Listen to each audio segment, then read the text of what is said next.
And yeah, I'm either outsourced VP of sales or a fractional sales executive. And basically, it's just delivering all of the value and experience and the elements that a full-time VP can be hired, a VP of sales. And it's basically done all at a fraction of the cost. I do the work, and I typically have about maybe 2 or 3 customers when I do the full fractional VP job.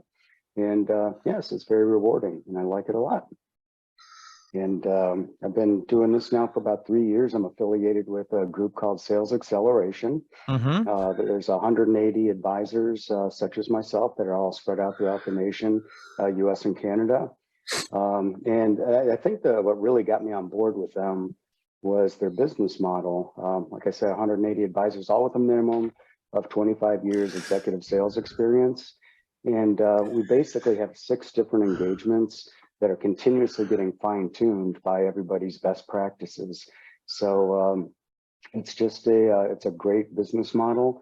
We've serviced about 4,000 customers during the time it's been in existence, and 98% of them have all shown a positive return in the first year, and the average return is about 32%. So it looked like a proven model to me, and that's why I hopped on board. Okay, Matt. All right. So talk about your background just a little bit and what led you to, to try to, achieve sales success in this way. Yeah, absolutely. Well, I was with General Motors 21 years in various capacities over that time frame, like out in the field organization, giving dealers their cars, went into brand management for about 5 years, running marketing on just different vehicle lines. And then I finished up my tenure at General Motors with OnStar. I was helping launch the XM satellite radio team at OnStar. From there, I went to Sirius XM out of New York, and I ran their automotive sales, marketing, and operations. And basically, I wanted to always go off on my own, and I got approached by this group, Sales Acceleration. I just mentioned the business model, and it just kind of got me on board. It really looked like it was something that I could help small to medium-sized businesses. And yeah, it's something that really works, and I enjoy it. So I advise my small to medium-sized businesses, the owners, on a compensation plan that is derived from basically the data from these 4,000 customers and 180 advisors, and the best mix that we have seen to attract top talent and to keep the salespeople motivated is going to be about a 50% of the overall on-target earnings will be base salary, and then the other 50% will be variable compensation, which is made up of commissions and bonuses.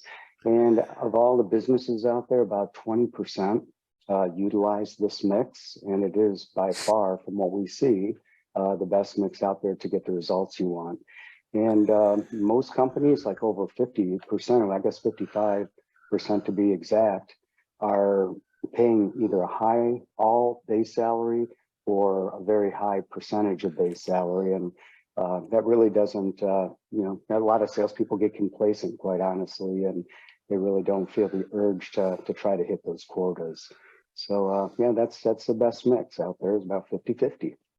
I mean, obviously, salespeople, I mean, it's no surprise that they just get motivated on how they get paid. And if you did too low of the opposite side is going to be like all commission or mostly commission only. And those, you're not going to attract the talent.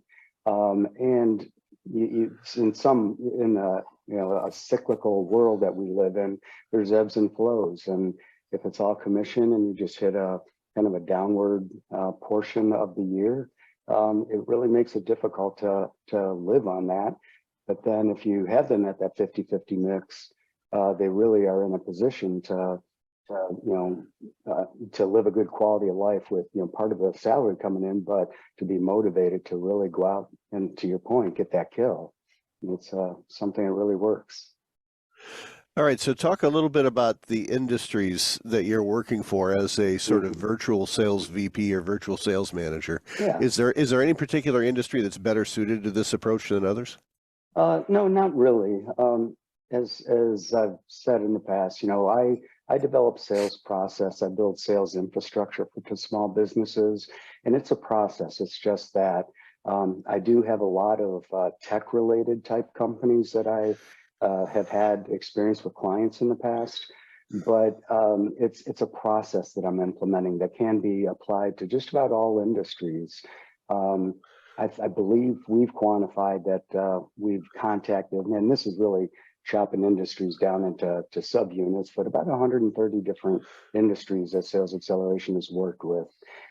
When I go into a new business, I become a student of the product. I really get to know the industry well, but I don't have to be an expert by any means in the product to implement the sales infrastructure that I pull together. Mm-hmm. Yeah. Okay. Also, I wanted to ask, what are the most popular services that you offer your clients?